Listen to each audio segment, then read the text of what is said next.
Good morning guys. Kasabog lang sa aking mga followers, sa aking mga viewers, lalo sa inyo nga aking mga subscribers dito sa aking channel YouTube Kalyaw Kasabong TV. Sa umaga na ito ngayon, magbigay naman ko kunting advice, paliwanag sa inyo tungkol sa proseso sa pagpapalahi ng manok.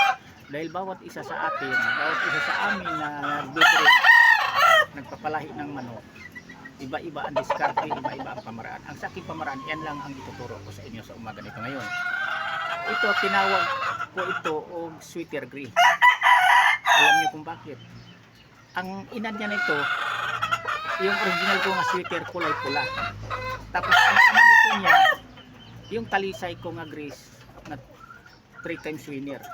Yan ang ama niya, kaya kulay na siya talisay. Sa ama siya mana sa kulay. Ibinalik ko siya sa ama. Ang ama niya na talisay, iyan ang itinaris ko ngayon sa kanya. Iyan ang mga sising galagaan ko ngayon sa bahay na mga kulay talisay anak nito. Bakit ginagawa ko yan? Binalik ko sa ama. Yan ang proseso ko. Ang magiging anak na babae nila, anak babae nito, na ibinalik ko sa ama, iyan ang gagamitin ko ng palakihin ko, gagamitin kong materialis pangpalit sa may mga edad ko na mga inahin tulad nito.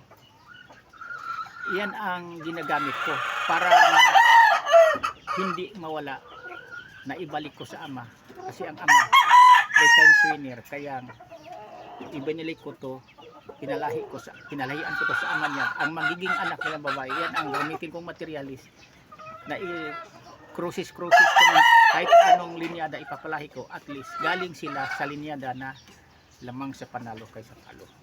Yan ang proseso ko hanggang balik lang ako sa ama.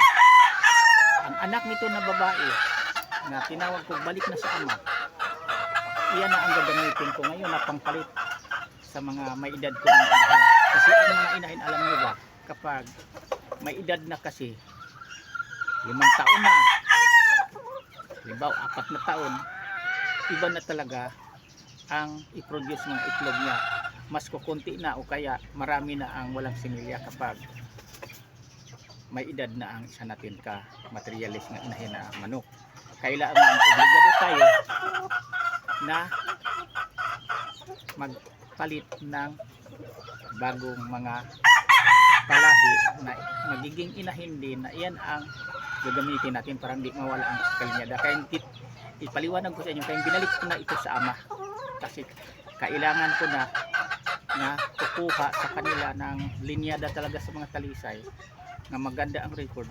Iyan pa rin ang gagamitin kong pangpalit dito sa ilinya kung ito naman ang may edad na siya na hindi na maayos na mangingitlog.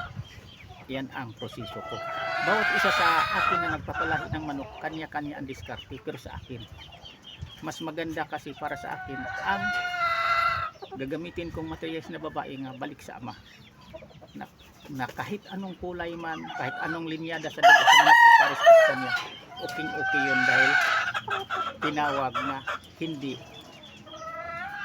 lasaw ang dugo na anong mayroon sa ginamit kong inahin. Ibig sabihin malapot-lapot na kung balik sa ama, hindi na kung sa pagtimpla ka, hindi lasaw, hindi matabang.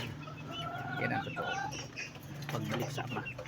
Yan ang ginagamit ko. Tapos yan ang balik sa mga babae, yan ang i-cross ko na, ipalailahin ko na sa ibang linyada sa manok. Tinawag ko nag-process. Pero ang pag-cross ko sa aking pamaraan, mga balik sa ama, ang aking mga inahin halos ginagamit, basta sarili kong palahi. Yung mga bago ko naman rin dito mga babae katulad ng gold, ang gagawin ko rin yan, kung may anak na babae na gold, ibalik ko rin sa ama. Tapos ang nagiging mga anak babae, yan din ang gagamitin kong materialis. Yan lang ang ibigay kong tips sa umaga sa inyo ngayon, mga kaibigan kong mahilig mag-alagag manok, mahilig sa pagpalahi. Yan ang diskarte ko. Kayo, anong diskarte nyo ba? Nasa inyo yun. Kung asaan kayo komportable, asaan kayo kumikita, asaan kayo siniswerte sa proseso sa pagpalahi nyo, yan ang pagpatuloy nyo. Kasi sa akin, yan ang pinagpatuloy ko rin. Dito din ako siniswerte sa mga ganun na pamaraan ko sa pagpalahi sa pag-process ng mga linyada sa Escamano. Hanggang dito muna ako kasabong. Bukas uli naman. Maraming salamat pala sa pagsubaybay nyo sa pagpanood sa aking mga i-upload dito sa aking channel YouTube Kalyo Patulog, sa aking mga content sa simpleng pamaraan sa pagpalahi ng ating mga manok na minamahal na ginagamit natin panglaro. Yan lang.